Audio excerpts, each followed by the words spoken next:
Our next guest pitched in the major leagues for the Tampa Bay Devil Rays in 1999 and 2000.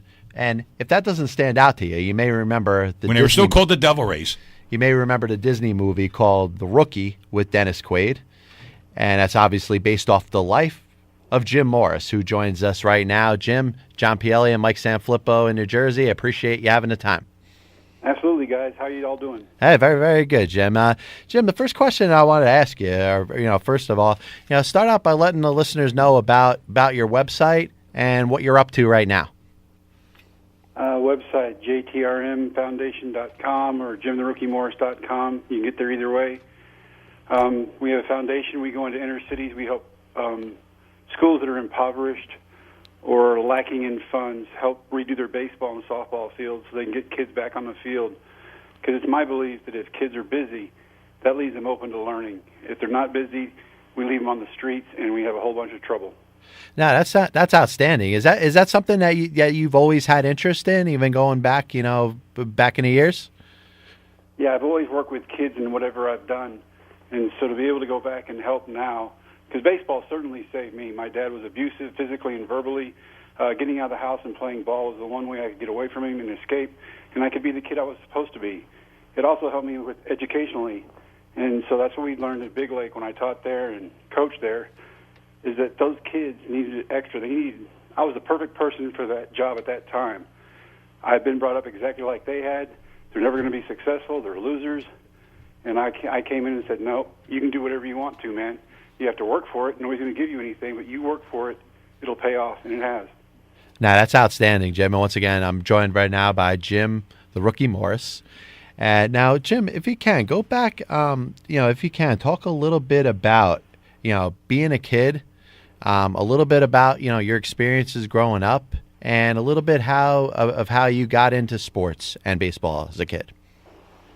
My dad was in the military, and he had this saying I heard every day: children are to be seen and not heard. So the one way for me to communicate was through sports. Sound like my house. Everywhere we moved, I would show up with a ball glove or a football or something. I had a team full of friends. I never had to say a word. Athletes are all the same. If you can compete, you're accepted. And so athletics has been in my blood ever since I was 5. Baseball, football, track, basketball, anything I can do, I tried. Now, you ended up moving around a lot, right? Because your father was in the Navy? I did. And at 15, we moved from Miami, Florida to Brownwood, Texas, my last move. Brownwood High School became the 30th school I'd been to in 9 years. Now, if I'm not mistaken, they didn't have a baseball team, right?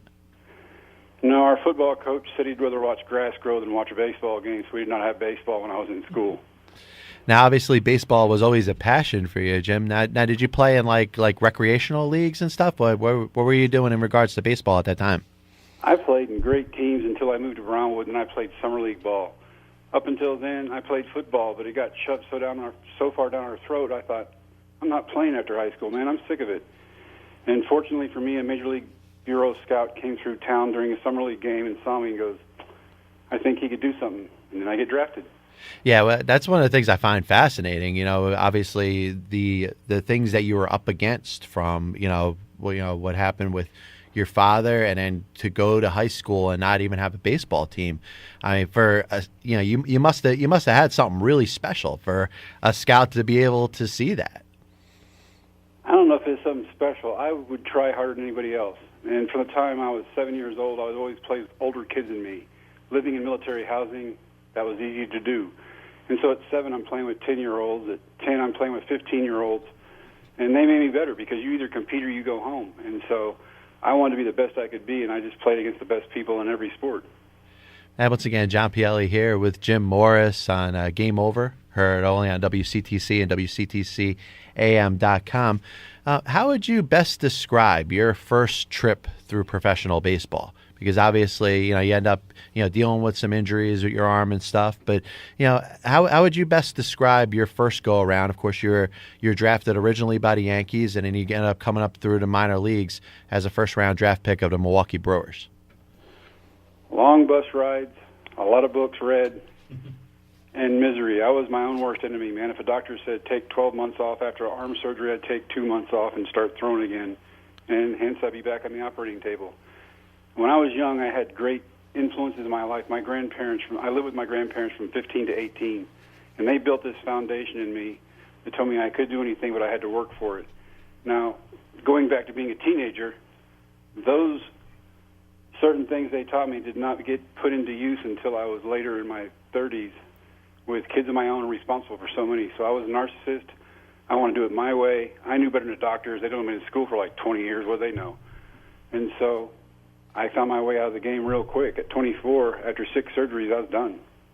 Now, what was the moment that kind of hit to you? Wow, 6 surgeries. Wow. Yeah, that's incredible. All arm surgeries, Jim? Absolutely. Wow. Now, but not a Tommy John. I did have Tommy John. Oh, you did? I did. Wow. Okay. Now, if you look back, what was the certain time that you realized at this moment that it was over for you?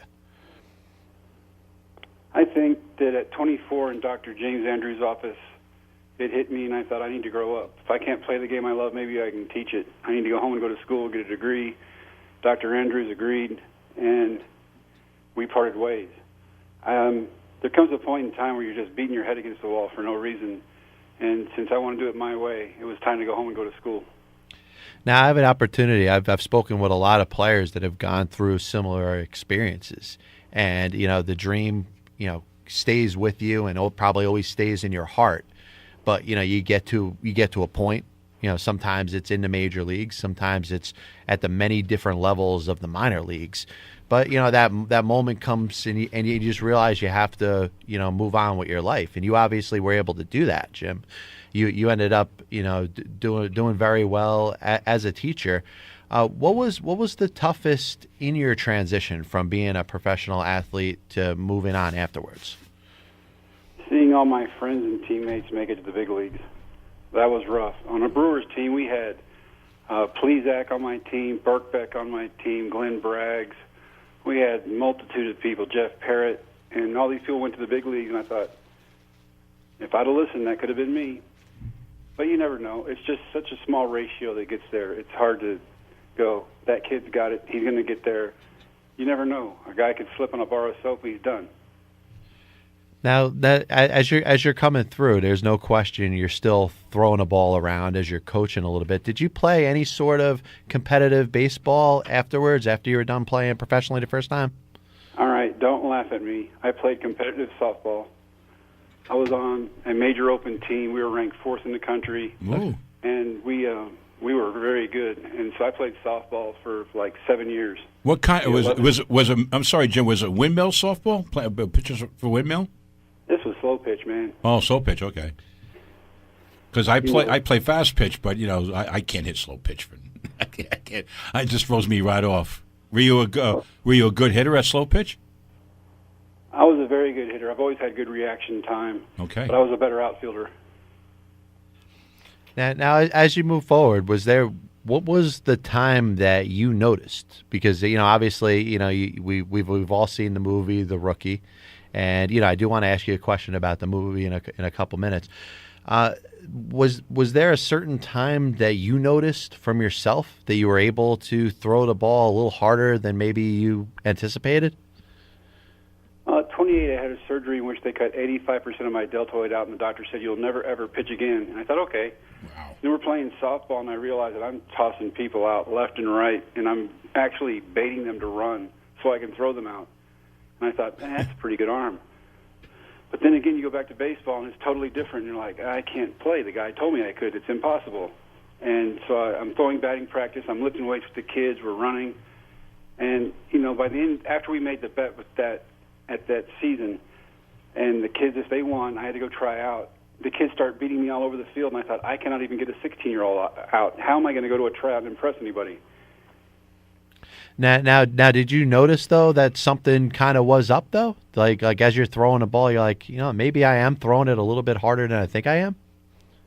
I became so free and easy with my delivery, so I keep throwing batting practice that I had no idea until I got to the tryout. Wow. And when the scout asked a batter to step in the box, and he goes, are you kidding me? I thought, maybe something's going on here. Now, going back to the movie, how would you feel the movie portrayed the story of your life? I tell people it's about 85% accurate. There are small things that were changed for time constraints, and just little things like the relationship between my father and myself was way worse than G-rated. It ended where it did at the ballpark in Arlington because my ex-wife showed up there and handed me my jacket and goes, "You need somewhere else to live when you get home." And I went, "All right." And Dennis and I sat down. We talked about it one night, and he was going through a divorce. I was going through one. We're trying to make a Disney movie, and we thought, it's not about that. It's not about personal life stuff. This is about dreams, about second chances. This is about kids. And so we kept it at that level, and I love it. I didn't want my kids watching a movie with their kids one day going, "Man, Dad had an opportunity to really get back at Mom, and he did." That's not what I was out for. And obviously, the whole Disney scene, the movie couldn't have come out any better. I mean, it really is an inspiration to a lot of people. That, like I always compare it to Rudy. Did you see any similarities in the story of Rudy and Notre Dame to the story of yourself and this movie? A little bit. I think that what I saw for me going through everything was at 19 I wasn't ready for that opportunity. I think I would have taken advantage of it. I would have been a snot. I think at 35, having gone back to school, getting my degree, working with kids, and working those jobs, I knew what it was about. So I didn't take anything for granted. I loved being there, first at the ballpark, last to leave. It was an incredible time for me, and so I had a lot of fun with it. One of the things that I wanted to ask you, and of course we're here with Jim Morris, you really got to pitch in two different times in baseball professionally. How would you best contrast the time that you pitched in the 80s to the time that you pitched in the major leagues in the latter part of 99 and 2000? In 83, I think we had a guy from the FBI come in and go, "Steroids are a problem. You'll have road rage and you'll tear telephone booths down." But you didn't never really see it. Guys would drink too much and that would be about it. When I came back in the late 90s, in AAA, I got drug tested 12 times in like 2 months. And every time I walked in, the trainer's waiting on me with a cup, and I'm like, all right, whatever. And why you? Why, we just random or, Well, I think it's because a 35-year-old throwing 98 to 102 kind of turned some heads. Oh, boy, okay. And they wanted to make sure I wasn't doing anything funny. What they didn't realize is that as hard as I threw, if the ball was hit back at me, I'm like, whoa, haven't had that without a screen in a long time. Yeah, it ain't batting practice anymore, that's for sure. Hey, Jim, last question I want to ask you. You still throw it all now on the side? I do. Because the Mets right now can use another starter. Well, I won't go there. No? Because I was going to ask you, but if you don't want to go there, okay.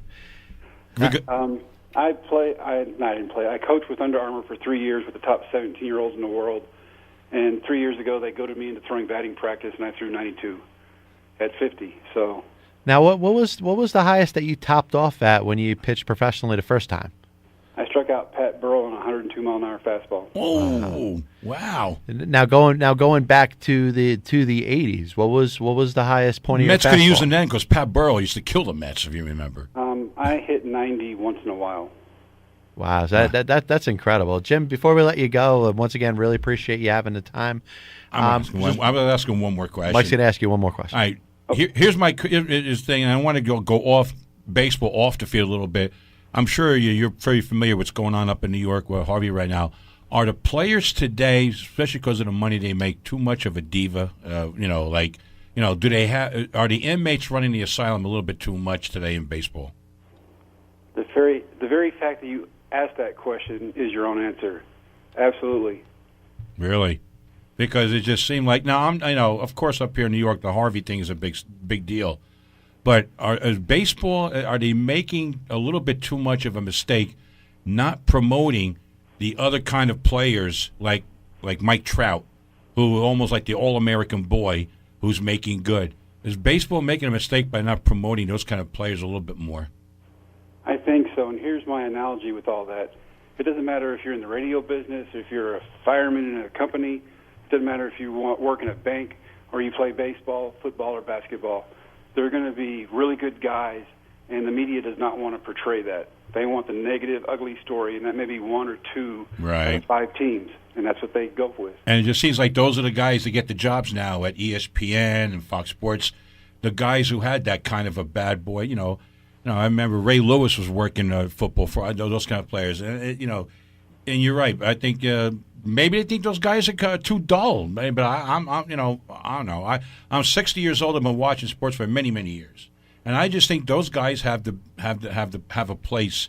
The good players, the good, the feel good stories, I think should be promoted more. And I think fans would like that. I think they're scared for the ratings. They don't think that it equals the ratings, but all the drama, like I mentioned earlier in the program, the polarization kind of equals the ratings, and that unfortunately has led them to kind of go in that direction. Yeah, that's the kind of people. Well, again, Jim, thanks again for coming on. It was really terrific. And I'm going to go watch the movie again. And I'm going to be picturing you instead of Dennis Quaid. I know. Hey, Jim, last thing before you go, just one more quick plug for your website and everything you're working at, and if anybody wants to reach out to you. JimTheRookieMorris.com or JTRMFoundation.com or .org, either one. But you'll get to me, and I got one thing to say about that last comment we made. Go ahead. I was at Fenway after a game. In the middle of the day, it was on a Sunday, and I walk out in the outfield, and I'm talking to my kids. I'm away from my kids. I look up, and before I'm done, there's 16 or 17 other guys on the team out there talking to their kids. And there are so many good stories in baseball. I wish we would go with the positive stuff in the media, but it's just not happening. Yeah. Good, because the media doesn't think that's going to catch the people's attention, and it really is a shame. But once again, thanks again for coming on. Maybe we can have you on again down the line or get your take on maybe when the World Series is about to start. And really, it was really terrific of you to come on with us, Jim. Thank you, guys. I appreciate it. All right, that Take was care, Jim Thank Morris, formerly of the Tampa Bay Rays, and also the inspiration for the movie The Rookie. Good job, John, in getting him on. That was really terrific of you. All right, man. So what do we do now, man? All right, we're going to take a quick break. We're going to come back, and then at 8 o'clock we're going to have a hard break, but we can come back and maybe just polish off baseball for a little bit. We're going to get to the NBA at the top of the hour. So for John Pielli and Mike Sanfilippo, this is WCTC 1450AM.com, the voice of Central Jersey.